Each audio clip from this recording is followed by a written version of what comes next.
Sarah Martinez walked into the crowded coffee shop, her crisp white blouse hiding most of the intricate tattoo that covered her right shoulder and upper arm.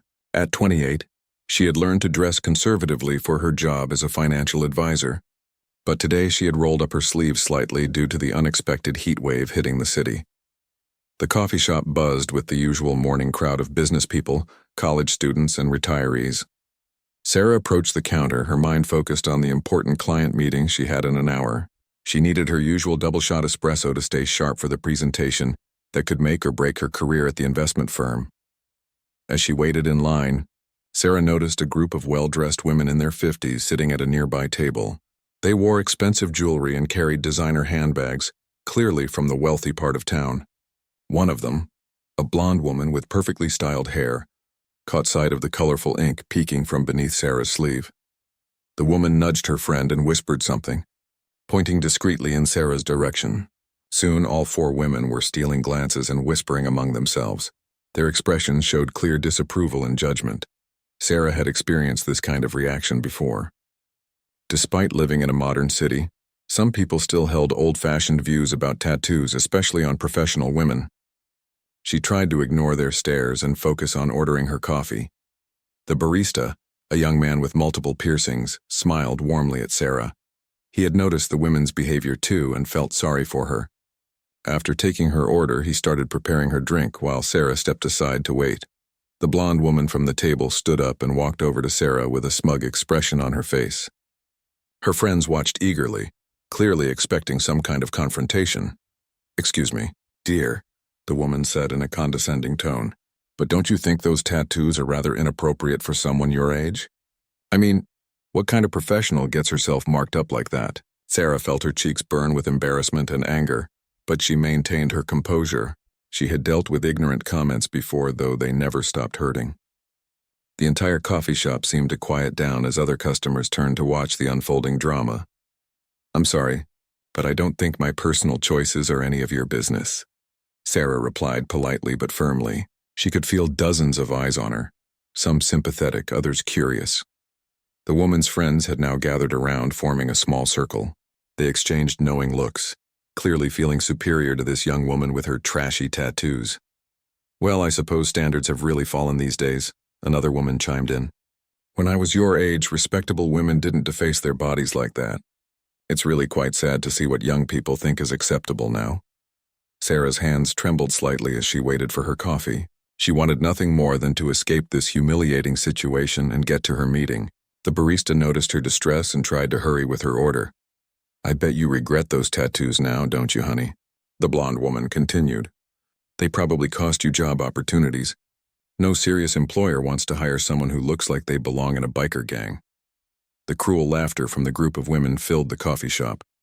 Other customers watched uncomfortably, some pulling out their phones to record what was happening. Sarah felt tears welling up in her eyes but refused to let them fall in front of these bullies. Just as the situation seemed to reach its peak, the coffee shop door chimed, signaling the arrival of a new customer. A tall, distinguished man in his early 60s entered, wearing a crisp military uniform adorned with numerous medals and insignia. His presence immediately commanded attention, and conversations throughout the shop began to die down. The man had silver-gray hair, kind but serious eyes, and carried himself with the unmistakable bearing of someone who had spent decades in military service. His uniform indicated high rank, and the various ribbons and decorations on his chest told the story of a long and distinguished career. He surveyed the scene before him, taking in the group of women surrounding Sarah and the obvious tension in the air. His experienced eyes quickly assessed the situation, recognizing what appeared to be an act of public humiliation in progress. The women who had been tormenting Sarah suddenly became aware of the military officer's presence. They turned to look at him, their expressions shifting from smugness to uncertainty. Something about his authoritative demeanor made them uncomfortable. Sarah noticed the newcomer too, but she was too focused on her own embarrassment to pay much attention. She just wanted to get her coffee and leave as quickly as possible. The military officer stepped closer, his boots clicking softly on the tile floor. The entire coffee shop had fallen silent now, everyone sensing that something significant was about to happen.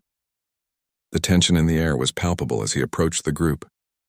The military officer moved with deliberate steps toward the group, his eyes fixed on Sarah's partially visible tattoo. The women who had been mocking her began to shift uncomfortably, suddenly aware that their public display of cruelty was being witnessed by someone of obvious importance and authority. "Ladies," the officer said in a calm but commanding voice that carried easily through the now silent coffee shop. "I couldn't help but notice your conversation. May I ask what seems to be the problem here?" The blonde woman, who had been the ringleader of the harassment, stammered slightly. She wasn't used to being questioned about her behavior, especially by someone whose presence seemed to demand respect. "Oh, well, we were just commenting on this young woman's choice to get tattoos," she said, trying to maintain her superior tone but failing as her voice wavered. "Surely you can understand our concern about declining standards in society." The officer's expression remained neutral, but his eyes had grown colder. He looked directly at Sarah, who was still waiting for her coffee and trying to avoid eye contact with everyone around her. "Miss, would you mind if I took a closer look at your tattoo?" he asked Sarah in a much gentler tone than he had used with the other women. Sarah looked up, surprised by the request. She hesitated for a moment, unsure of what to expect. The last thing she wanted was more attention drawn to her ink. But something in the officer's demeanor suggested this wasn't going to be another attack. I suppose that would be okay," she said quietly, slowly rolling up her sleeve to reveal more of the intricate design. As the tattoo became fully visible, gasps echoed throughout the coffee shop. What the mocking women had dismissed as mere decoration was revealed to be something far more significant and meaningful. The tattoo was a detailed military memorial piece, featuring the names of fallen soldiers, military dates, unit insignias, and symbols of service and sacrifice. Intertwined with the memorial elements were images of dog tags, combat boots, and an American flag. The artistry was exceptional, but more importantly, the meaning behind every element was profound and deeply personal. The officer studied the tattoo carefully, his trained eye taking in every detail. He could see specific unit numbers, deployment dates, and other military references that only someone with genuine military experience would know to include. "This is remarkable work," he said, his voice carrying a note of respect that hadn't been there before. "These unit designations? The 173rd Airborne, the 2nd Battalion, these are very specific references. May I ask about your connection to these units?" The women who had been harassing Sarah fell silent, beginning to realize that they might have made a serious mistake. The confidence they had shown earlier was rapidly evaporating as they sensed the shift in the atmosphere. Sarah took a deep breath, finally finding the courage to speak about something she rarely discussed with strangers. "My brother Miguel served with the 173rd Airborne," she began, her voice becoming stronger as she continued. "He was deployed to Afghanistan 3 times. This tattoo, it's a memorial to him and the men from his unit who didn't make it home." The officer nodded solemnly, his expression growing even more serious. "Your brother was 173rd Airborne? What was his rank and unit designation?" "Staff Sergeant Miguel Martinez, Bravo Company, 2nd Battalion," Sarah replied, pride evident in her voice despite the emotional difficulty of talking about her lost brother. The officer's demeanor changed completely. His posture straightened even more, and something that looked like recognition flashed across his face. The coffee shop remained absolutely silent as everyone waited to see what would happen next. "Staff Sergeant Martinez," the officer repeated slowly, as if the name meant something to him. "You said he served 3 deployments?" "Yes, sir," Sarah confirmed. "His last deployment was in 2018. He was killed in action during a convoy operation outside Kabul. He was trying to save other soldiers when an IED exploded." The officer closed his eyes briefly, and when he opened them again, there was a profound sadness mixed with unmistakable respect. The women who had been mocking Sarah were now looking pale and uncomfortable, finally beginning to understand the gravity of their mistake. "The names on your tattoo," the officer continued. "These are all members of his unit who were lost?" Sarah nodded, tears beginning to form in her eyes. 12 men from his company didn't come home from that deployment. Miguel made me promise that if anything happened to him, I would find a way to honor all of them, not just him. This tattoo, it's my way of keeping that promise. It's my way of making sure they're never forgotten." The officer stared at the tattoo for a long moment, his face showing deep emotion. The entire coffee shop watched in complete silence as this powerful moment unfolded before them. The officer continued to study Sarah's tattoo with intense focus, his experienced eyes taking in details that others might miss. His face showed a mixture of emotions that he was clearly struggling to control. The coffee shop remained completely silent, with even the espresso machine seeming to quiet down as if respecting the gravity of the moment. "Miss Martinez," the officer said slowly, his voice carrying a weight that made everyone in the shop lean forward slightly.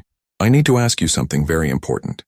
Do you happen to know the exact date of the convoy incident that took your brother's life?" Sarah wiped away a tear that had escaped down her cheek. "October 15th, 2018, it was a Tuesday. I remember because I was at work when the notification officers came to my parents' house. Miguel had called me just 2 days before to tell me he was looking forward to coming home for Christmas." The officer's face went completely white. He took a step back, his hand instinctively moving to his chest where his own military ribbons and medals were displayed. The watching crowd could sense that something significant was happening, but they couldn't understand what. The convoy was escorting supplies to Forward Operating Base Chapman, the officer said, his voice barely above a whisper. "Route Falcon, approximately 1400 hours local time." Sarah's eyes widened in shock. "How do you know those details?" "That information wasn't released to families. The Army only told us it was a convoy operation." The officer's hands trembled slightly as he reached for his wallet. From it he pulled out a small, worn photograph that he clearly carried with him always. He handed it to Sarah with reverence. The photograph showed a group of soldiers in combat gear, standing together in front of an armored vehicle. Sarah immediately recognized her brother Miguel, grinning at the camera with his arm around another soldier. But what shocked her most was seeing the face of the man standing right next to her brother.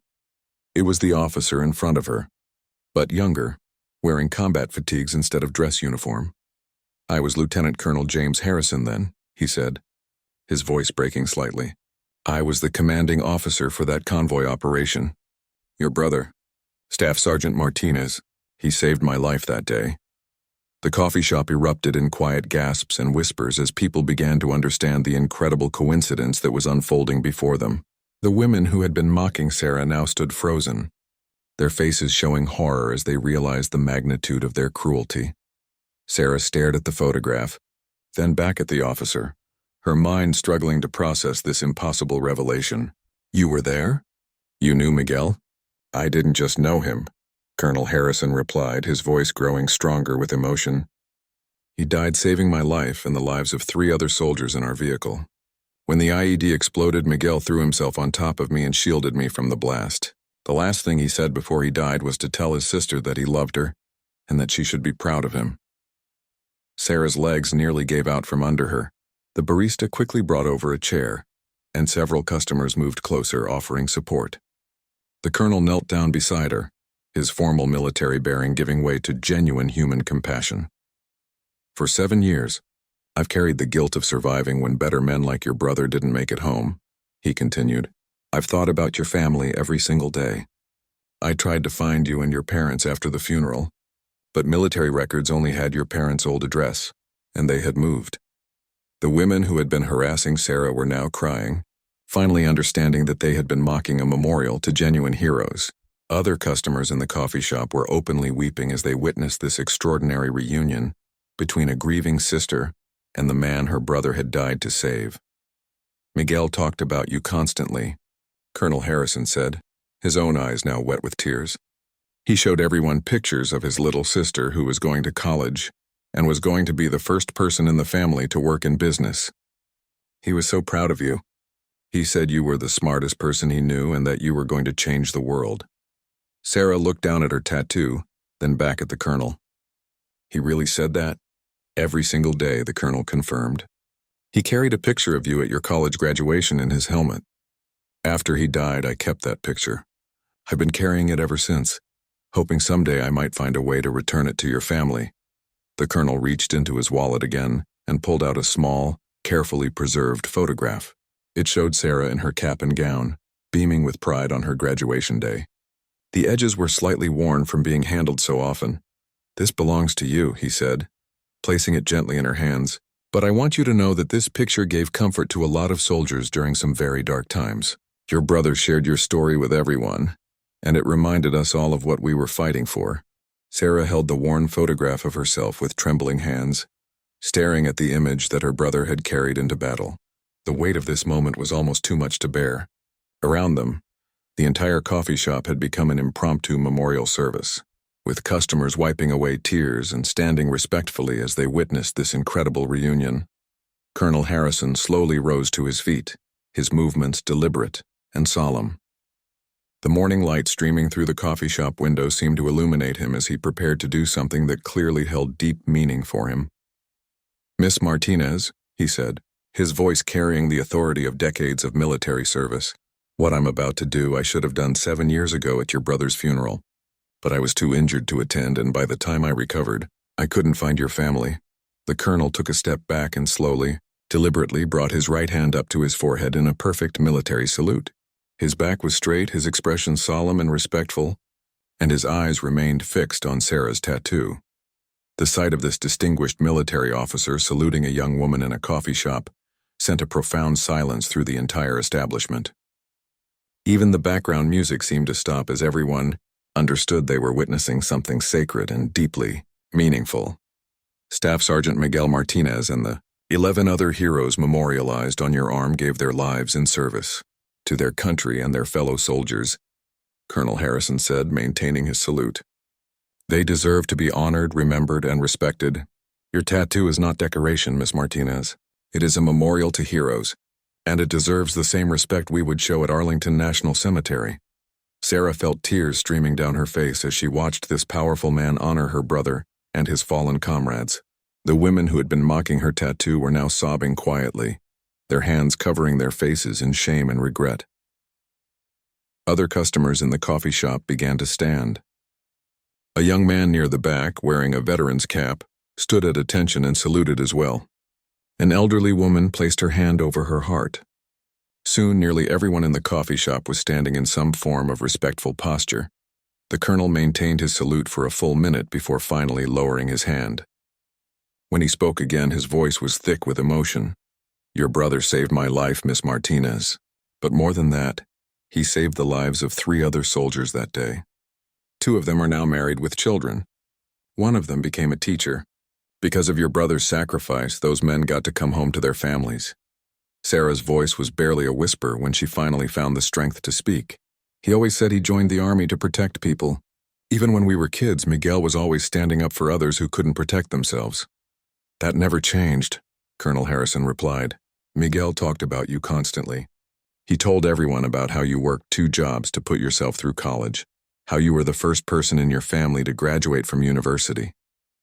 He said you were going to build a better life for your parents in their retirement." The colonel paused and looked directly at the women who had been harassing Sarah. His expression was stern, but not angry, more disappointed than furious. "Ladies, I hope you understand now what you are mocking. This young woman carries the names of 12 American heroes on her body. She has turned her skin into a permanent memorial to men who died serving our country. What you called trashy and inappropriate is actually one of the most beautiful and meaningful tributes I have ever seen." The blonde woman who had started the harassment stepped forward, tears streaming down her face. "Miss Martinez, I'm so sorry. I had no idea. What I said was cruel and ignorant. I don't know how to apologize for something so terrible." Her friends nodded in agreement, all of them clearly devastated by their behavior. They had come into the coffee shop that morning thinking they were superior to others, only to discover they had attacked someone who was honoring fallen heroes. Sarah looked at the women, seeing their genuine remorse. Despite the pain they had caused her, she could see they were truly sorry for their actions. "My brother always said that people deserve second chances," Sarah said quietly. "He believed that most people are good inside, even when they make mistakes. I think he would want me to forgive you." The colonel nodded approvingly. "Your brother would be proud of how you've handled this situation, Miss Martinez. You've shown the same grace and strength that he displayed in combat." The barista, who had been watching everything with wide eyes, finally stepped forward with Sarah's coffee. "Miss Martinez," he said quietly, "your coffee is on the house today. Actually, your coffee is on the house for life. We're honored to serve someone who honors our heroes the way you do." Other customers began approaching Sarah, wanting to shake her hand and thank her for honoring the fallen soldiers. An elderly veteran introduced himself and shared stories of his own service. A young mother with her daughter explained to the child about the importance of honoring those who serve. The coffee shop had transformed from a place of cruel mockery into a gathering of respect and remembrance. As the emotional intensity of the moment began to settle, Colonel Harrison gently took Sarah aside to a quieter corner of the coffee shop. The other customers respectfully gave them space while continuing to show their support through kind words and gestures. "Miss Martinez, there's something else I need to tell you," the colonel said, lowering his voice so their conversation would remain private. "Something I've been carrying for 7 years and something your brother asked me to do if I ever found you." Sarah looked up at him with curiosity and continued emotion. The morning had already brought more revelations than she could have imagined possible. "Before Miguel died in those final moments, he asked me to make sure you knew how proud he was of you, but he also asked me to give you something." The colonel reached into his inner jacket pocket and pulled out a sealed envelope that appeared worn from being carried for years. "Miguel wrote this letter during his last deployment. He gave it to me the week before he died and asked me to deliver it to you if anything happened to him. He said he wanted you to have his real words, not just the official condolences from the army." Sarah's hands shook as she accepted the envelope.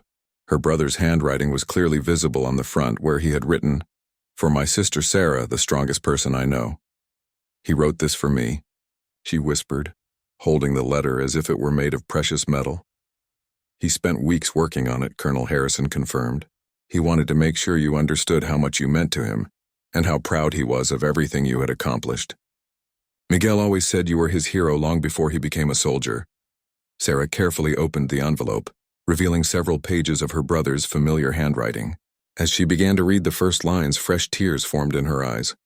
Meanwhile, the women who had harassed her were having their own important conversation. The blonde woman, whose name was Patricia Wells, was speaking quietly with her friends about how they could make amends for their terrible behavior. "We can't just say sorry and walk away," Patricia said to her companions. "What we did was unforgivable. We need to find a way to truly make this right." One of her friends, a woman named Carol, nodded in agreement. "I feel sick about what we did. That poor girl was carrying the names of dead soldiers and we mocked her for it. How do we even begin to fix something like that?" Patricia approached Sarah and Colonel Harrison, waiting respectfully for a pause in their conversation before speaking. "Miss Martinez," Patricia said, her voice still shaky with emotion. "I know an apology isn't enough for what we did to you today. We were cruel and ignorant, and we hurt you in a way that can't be easily undone." She paused, gathering her courage to continue. "I want you to know that my friends and I have been talking, and we want to do something meaningful to honor your brother and the other soldiers on your tattoo. We don't expect forgiveness, but we want to find a way to turn our shameful behavior into something positive." Sarah looked up from her brother's letter, surprised by the woman's words. "What did you have in mind?" Sarah asked gently. "We want to make a donation to a veterans organization in honor of Staff Sergeant Martinez and the other fallen soldiers you're memorializing," Patricia explained. "We also want to learn more about these heroes so we can properly understand what they sacrificed." Colonel Harrison observed this exchange with approval. "That's a thoughtful gesture, Mrs. Wells." "Patricia Wells," she replied. "And this is Carol, Sandra, and Janet. We all feel terrible about what we did." The colonel nodded. "Mrs. Wells, there is a memorial fund that was established for the soldiers who died in that convoy attack. The money goes to support the families they left behind and to provide scholarships for military children. If you're serious about making amends, that would be a meaningful way to honor these men." Sarah was moved by the women's desire to make things right, despite the pain they had caused her. She could see their genuine remorse and their sincere desire to learn from their mistake. "There's something else," Sarah said quietly. "Miguel always believed in educating people about military service and sacrifice. He used to say that if people really understood what soldiers go through, they would treat veterans and military families with more respect." She showed them a section of her tattoo that depicted various military medals and ribbons. Each symbol here represents something specific about their service. Miguel earned a Bronze Star for valor, a Purple Heart for wounds received in combat, and several other decorations. The other soldiers had their own honors and achievements. Patricia and her friends listened intently, realizing how much meaning and history was contained in Sarah's tattoo. What they had dismissed as random artwork was actually a detailed historical record of heroism and sacrifice. "Would you be willing to teach us about these symbols?" Carol asked hesitantly. "We want to understand what we were so wrong about." Sarah looked at Colonel Harrison, who nodded encouragingly. "I think Miguel would like that," Sarah said. "He always said education was the best way to prevent ignorance." 6 months later, Sarah stood in the conference room of her investment firm, addressing a packed audience that included military veterans, their families, and community leaders. The presentation she was giving had nothing to do with financial planning and everything to do with honoring fallen heroes. What had started as a humiliating morning in a coffee shop had transformed into something beautiful and meaningful. Patricia Wells and her friends had not only made substantial donations to the memorial fund, but they had also helped Sarah organize a non-profit organization dedicated to educating the public about military service and sacrifice. "When people see my tattoo now," Sarah told the audience, "they often ask me about the stories behind the names. That's exactly what my brother Miguel would have wanted. He believed that sharing these stories keeps our fallen heroes alive in the hearts and minds of the people they died protecting." In the front row sat Colonel Harrison, now retired, who had become a close friend and mentor to Sarah.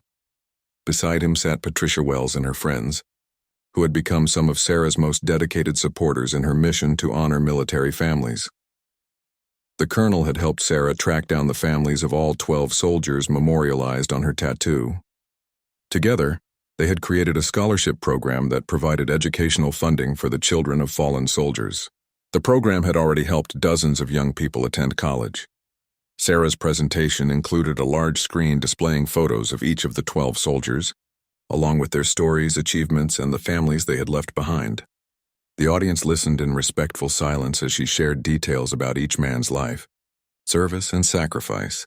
"Staff Sergeant Miguel Martinez was my brother, but he was also a son, a friend, and a leader," Sarah said, her voice strong and clear. "He joined the Army because he wanted to protect people who couldn't protect themselves. The 11 other men honored on my tattoo had similar motivations. They were teachers, fathers, brothers, and sons who chose to serve their country." After her presentation, people approached Sarah to share their own stories of military service and loss. A young widow thanked her for keeping her husband's memory alive. A veteran told her that seeing her tattoo had inspired him to get his own memorial tattoo for his fallen comrades. Patricia Wells approached Sarah after most of the crowd had left. "Sarah, I want you to know that meeting you that day changed my life. I was so ignorant and judgmental. You taught me that there's always more to a person's story than what meets the eye." Sarah smiled warmly. "Miguel always said that our worst moments don't define us, but how we respond to them does. You and your friends have turned a terrible moment into something that's helped countless people." Colonel Harrison joined their conversation. "Miss Martinez, I have some news that I think will interest you. The Army has approved the creation of a new military memorial garden, and they want to include a section dedicated to the convoy attack that took your brother's life." Sarah's eyes lit up with excitement and emotion. "Really? They're going to create a permanent memorial?" "More than that," the colonel continued. "They want you to help design it. Your tattoo has inspired the concept for the memorial. They want to create something that tells the story of each soldier, just like your tattoo does." The coffee shop where everything had started had also undergone changes.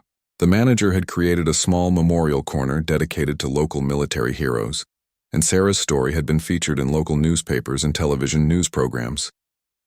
The barista who had been kind to her that difficult morning had been promoted to assistant manager, partly because of how he had handled the situation with grace and compassion. Most importantly, Sarah had reconnected with her parents and had been able to share Colonel Harrison's stories about Miguel's final days. Her parents had been able to find closure and peace knowing that their son had died as a hero, protecting others just as he had always done throughout his life. The letter Miguel had written to her had become Sarah's most treasured possession. In it, he had told her how proud he was of her strength, her intelligence, and her determination to build a better life for their family. He had also predicted that she would find a way to help others, just as she was now doing through her non-profit work. As Sarah drove home that evening, she thought about how a morning that had started with cruelty and mockery had ultimately led to something beautiful and meaningful. Her tattoo, which had once been a source of private grief and public shame, had become a symbol of hope and remembrance for countless people. She had learned that sometimes the most painful experiences in life can become the foundation for the most meaningful work. Miguel's sacrifice and the sacrifice of his 11 comrades continued to make a difference in the world through the lives they touched and the people they inspired. Sarah pulled into her driveway and looked at her tattoo in the rearview mirror. The names of the 12 fallen soldiers seemed to glow in the evening light, reminding her that their stories would never be forgotten as long as people like her were willing to share them. Tomorrow, she would continue her work of honoring these heroes and educating others about the true cost of freedom, and she would do it with the knowledge that somewhere, Miguel was proud of the woman his little sister had become.